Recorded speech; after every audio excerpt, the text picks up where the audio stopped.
My name is Murnan. I was born and raised in a town called Grass Valley, kind of an hour east of Sacramento. When I was a kid, I was always very artistic and spent hours of the days drawing, and that slowly turned into painting, and then that quickly turned into sculpting, and I sort of just was experimenting with all sorts of different mediums. My dad had a pottery studio growing up in our garage that kind of really quickly got me into clay sculpting and stuff like that, which I really took to. And my main thing though throughout has always been drawing, and that's kind of been the fundamentals of me as an artist. But sculpting was something that was always really a passion of mine, bringing something like into a 3D physical form, and always really gravitated towards that kind of thing. Up until all through high school, middle school and high school, I would draw during class, and always be kind of, that was sort of my way of focusing a little bit, was I'd sort of draw and not really think about what I was drawing, but think about what was being taught in class and then draw at the same time. And that was sort of I think what really led me into sort of like a subconscious type of art, where a lot of the art I was making was really like on the go, in a flow of consciousness sort of thing. So many of the drawings and art pieces I would do were not planned out in any way. They would just sort of appear on paper and evolve in that way. And that became kind of like a very comfortable way for me to make art. It still sort of influences the way that I do art today.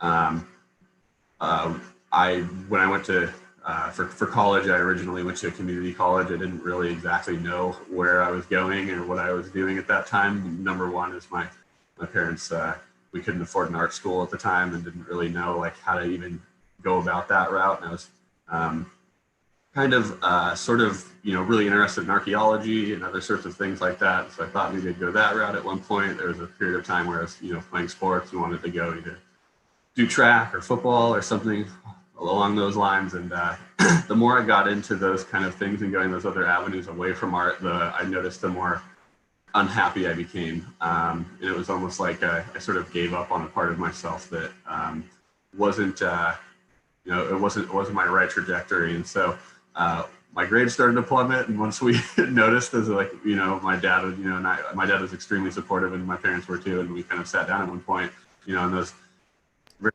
as a kid, that's like, well, what do you want to do? And I was like, I really like making art. That's all I've ever really liked to do. Not that's the only thing I like to do, but that's something I've always maintained as a through line throughout my life. It's just making art in different ways. And so it was kind of that point we started to just actually just toy around with the idea of looking at different colleges. And so I ended up at that point, first college I went to view and do a walkthrough of was Expression Digital Art College in Emeryville. And it just immediately checked all the boxes. Everything really worked out. It turned out that, it was kind of financially viable to do. And I went there, and it was just like this whole world got unlocked to me that I, didn't see as a path forward before. And from that point on, I basically got straight A's because it was just so easy for me to do art that I graduated as valedictorian. And my focus and my degree was in animation and visual effects, but I ended up doing a focus on 3D modeling. And so what I ended up doing essentially is taking the skills I had built as a kid with traditional art, doing sculpture, and transferring that to 3D. And it was a really natural progression to that. Of course, it's a different tool using a computer in 3D modeling, but that was kind of like a natural progression into that. So during that time, I also was interning at two different companies during college. One was a company called Insight Digital, which does archaeological scanning. So I took this hobby of mine or passion in archaeology and merged that with the 3D modeling. And so I got to do this sort of like really good mesh of things that fell into place in just such a really great way for me. And then I was also working at a practical effects studio doing traditional model making and traditional sculpture. That company was called Fonca Studios. We were located up in Lagunitas. And so I got to learn from these ILM visual effects movie veterans that worked on all these great films that we know and love, and learn from them doing more traditional stuff and then continue learning more digital stuff. And so those things kind of really all fell into place really nicely. And now to this day, I now work at Moddler. So that has led me back into the same bringing traditional art or physical objects and digital together. So that was Nice. Which Tell us a little bit about Moddler as a company and your work um, there. I think you're the director of operations, correct? correct, Correct. yeah. Yeah. So with Modeler, I've been working at the company for going on 6 years now. Modeler is a 3D printing company.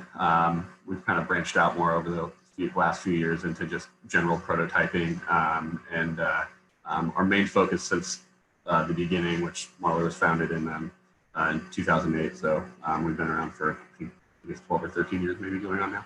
Um, has been high resolution 3D printing. And a lot of that has been to service artists and individuals, and anywhere from individuals to enterprises.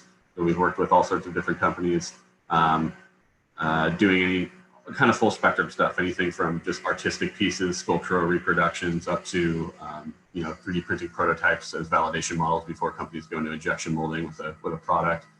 We've done stuff with architects, medical devices, all sorts of different things. And it's been a really, that Modeler in itself has been kind of a crazy roller coaster in my life as well. When I first interviewed there, I interviewed for a sales position, and within before I even took the job, the owner was like, "There's kind of been an interesting string of events happened. I got offered a job I can't refuse at another company. Do you want to run Modeler?"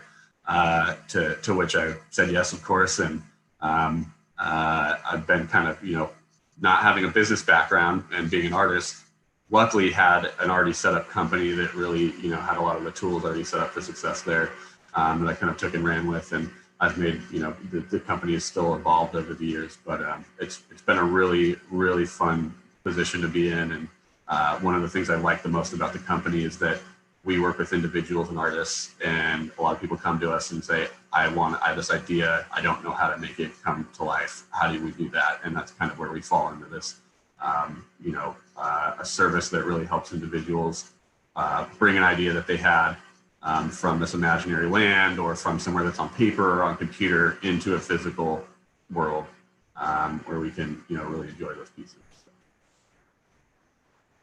So tell me how you have sort of shifted in your artistic practice. Originally you started out with your pottery wheel in your dad's studio, and now you are doing 3D printing, which is a extension of sculpting. So can you talk a little bit about how your artistic practice has changed or grown as a result of the incorporation of 3D technology? Yeah, it's been kind of interesting. I mean, I feel like when I was in college, I'd heard about 3D printing, and this idea comes in like, oh, you'll have this 3D printer in your house where you print mugs and things that are super useful, and you can make this thing like almost out of thin air appear, and it's like this magical, useful thing. And that's really not yet what 3D printing is. Maybe it'll go that way, but it at the end of the day is a tool, and it is a complex one to some extent, and that has really changed my workflow in art for a number of reasons. One, because I have the 3D scanning background, I can go and capture with just my cell phone an existing object that I find interesting, scan it into a 3D model, and then bring it into a 3D software like ZBrush or Maya or something like that, and then further sculpt on top of that. And so you can make things that are from the real world already back to digital, then back to physical, and you have this really weird cycle of things going on that opens up a lot of really creative things. And so I think at times it's even daunting for me, because I sit down and I'm like, I don't even know what I want to make, because I can make anything. And so what is that, and what do I say with the piece I'm making? And I think one of the most fun things about it is that during that process, there's so many times where it just can go any direction. There's these unlimited possibilities, really. And I mean, yeah, you are working in the bounds of manufacturability with the parts.